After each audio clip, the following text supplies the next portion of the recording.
আসসালামু আলাইকুম সম্মানিত ভিউয়ার্স। ভারতীয় অভিনেতা মুকুল দেব শেষ নিঃশ্বাস ত্যাগ করে পৃথিবীর মায়া ছেড়ে চলে গেছেন না ফেরার দেশে। কি হয়েছিল, তার মৃত্যুর কারণ কি, বিস্তারিত বিষয়ে আজকের ভিডিওতে আলোচনা করব। তাই আপনারা মনোযোগ সহকারে ভিডিওটি প্রথম থেকে লাস্ট পর্যন্ত দেখুন। যারা ফেসবুক থেকে দেখবেন তারা আমাদের ফেসবুক পেজটি ফলো করবেন, যারা ইউটিউব থেকে দেখবেন তারা আমাদের ইউটিউব চ্যানেলটি সাবস্ক্রাইব করবেন। তো ভিউয়ার্স, আর কথা না বাড়িয়ে চলুন মূল ভিডিওতে যাওয়া যাক। ভারতীয় অভিনেতা মুকুল দেব মারা গেছেন। মৃত্যুকালে তার বয়স হয়েছিল 54 বছর।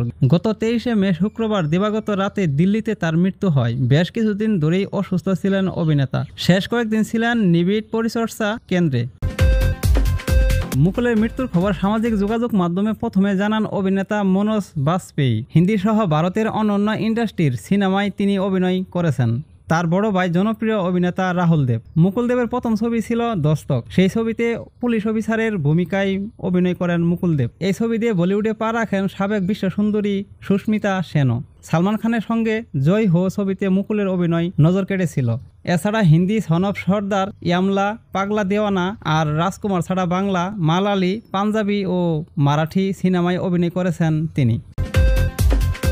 টলিউড নায়ক জিতের আওয়ারা বচ্চন, সুলতান, দে সেভিয়ার সিনেমায় অভিনয় করেন মুকুল দেব। নয়াদিল্লিতে এক পাঞ্জাবি পরিবারে জন্ম মুকুল দেবের। তার বাবা হরিদেব সেই সময়ের সহকারী পুলিশ কমিশনার ছিলেন। বিভিন্ন সংস্কৃতির সঙ্গে ছোট ছেলের প্রাথমিক পরিচিতি গড়ে তুলেছিলেন তিনি। হরিদেব মুকুলকে আফগান সংস্কৃতির সঙ্গে পরিচয় করে দিয়েছিলেন। অভিনয়ের পাশাপাশি পশতু ও ফার্সি ভাষায় দক্ষ ছিলেন সদ্যপ্রয়াত অভিনেতা।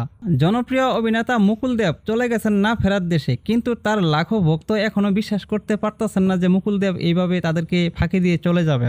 লাখো ভক্তদের মাঝে বিরাজ করছে শোকের ছায়া। তো ভিউয়ার্স, আপনার কি মন্তব্য অবশ্যই কমেন্টসে লিখে জানাবেন, আর ভিডিওটি শেয়ার করে সবাইকে দেখার সুযোগ করে দিবেন।